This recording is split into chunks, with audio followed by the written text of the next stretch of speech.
कार्बनिक यौगिकों के क्या रासायनिक गुण होते हैं, what are the chemical properties of organic compound, इसके संबंध में चर्चा होगी। यहाँ पर देखिए, जितने भी हम सामान्य कार्बनिक यौगिक जानते हैं, सामान्य कार्बनिक यौगिक का कहने का मतलब हुआ कि हमने एल्केन के संबंध में पढ़ा हुआ है, एल्कीन के संबंध में पढ़ा हुआ है, इसी प्रकार से एल्काइन के संबंध में।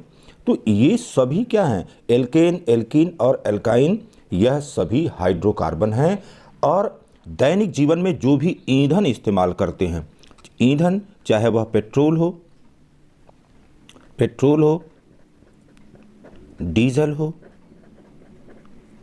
केरोसिन हो, यह सभी क्या हैं, यह सभी हाइड्रोकार्बन हैं।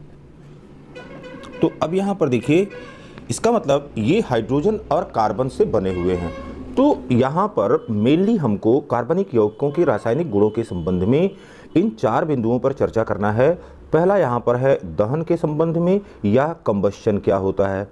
फिर दूसरी चर्चा हमने करना है कि प्रतिस्थापन अभिक्रिया क्या होती है, फिर संकलन अभिक्रिया या एडिशन रिएक्शन क्या होता है, और ऑक्सीकरण अभिक्रिया क्या होती है। इन 4 प्रकार की अभिक्रियाओं को कार्बनिक यौगिकों के संबंध में पहली अभिक्रिया, जिसे हम दहन या जलना कहते हैं, यह बोर्ड परीक्षाओं में या तो शॉर्ट नोट्स के रूप में या यहाँ पर व्हाट हैपेंस के रूप में पूछा जाता है। तो दहन अथवा जलना क्या है, कंबस्शन और बर्निंग क्या है, वह रासायनिक प्रक्रिया जिसमें कार्बनिक यौगिक वायु की उपस्थिति में जल करके कार्बन डाइऑक्साइड, पानी, ऊष्मा तथा प्रकाश उत्पन्न करता है।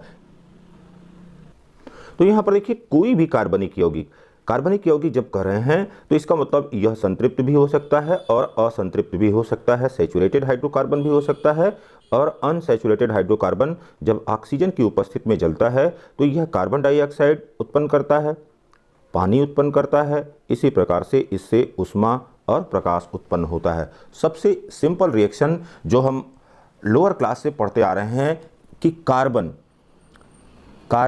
जब वायु की उपस्थिति में जलता है तो वायु की उपस्थिति में जलने पर यह किस में परिवर्तित होता है, कार्बन डाइऑक्साइड में परिवर्तित होता है। इसी प्रकार से इससे ऊष्मा, लकड़ी जब जलाते हैं, लकड़ी कोयला जलाते हैं तो हीट भी या ऊष्मा उत्पन्न होती है।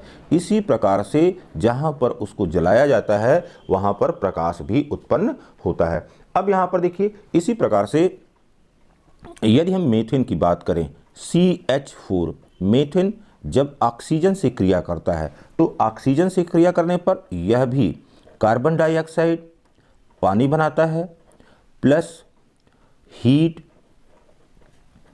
प्लस लाइट, यह इतनी चीज़ें होती हैं। अब यहाँ पर इस रिएक्शन को बैलेंस कर दीजिए। इस रिएक्शन को बैलेंस करने के लिए यहाँ पर अब यह 2 हो गया और यहाँ पर भी यह 2 हो गया। इसी प्रकार से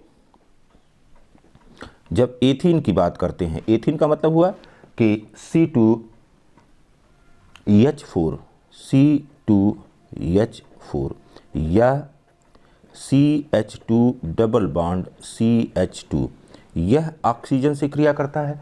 तो ऑक्सीजन से क्रिया करके यह भी उत्पाद हमेशा यही कार्बन डाइऑक्साइड प्लस पानी प्लस हीट प्लस लाइट, यह उत्पाद उत्पन्न होगा।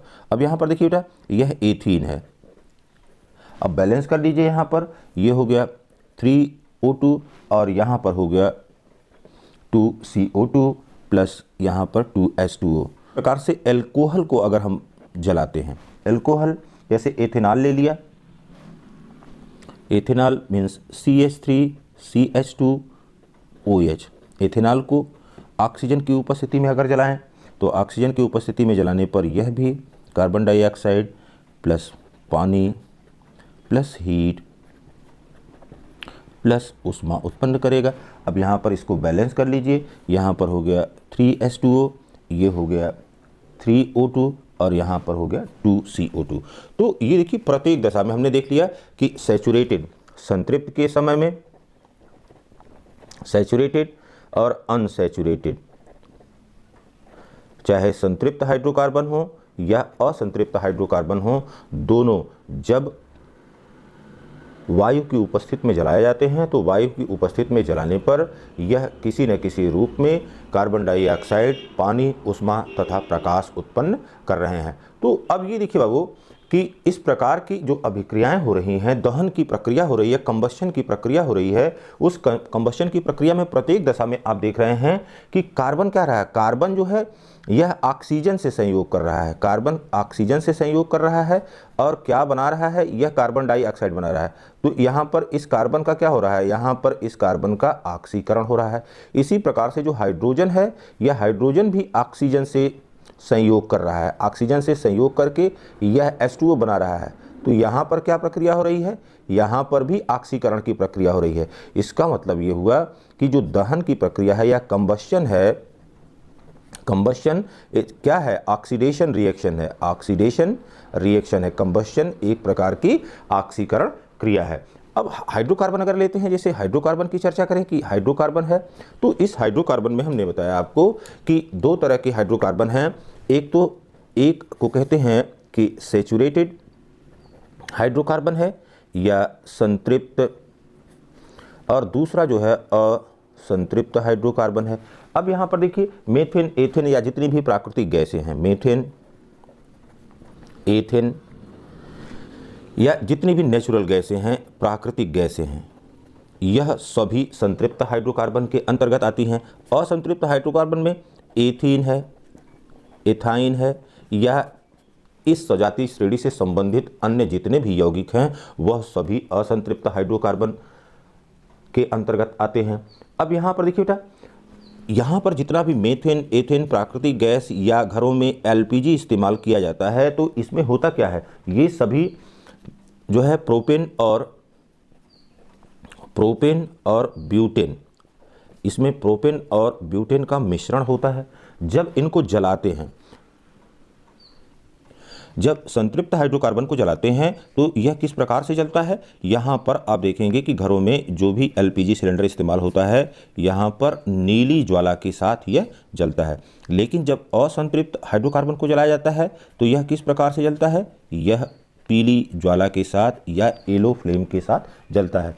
तो अब ये कार्बन और उसके यौगिक जो भी हैं, अगर अपूर्ण दहन की प्रक्रिया होगी, अपूर्ण दहन की प्रक्रिया करने का मतलब है कि ऑक्सीजन की कमी में, अगर ऑक्सीजन की कमी होगी तो ऑक्सीजन की कमी होने पर क्या होगा, ऑक्सीजन की कमी होने पर कालिख जम जाती है। तो संतृप्त हाइड्रोकार्बन जो भी हैं वायु की उपस्थिति में नीली ज्वाला के साथ जलते हैं और वो धुआं रहित होते हैं।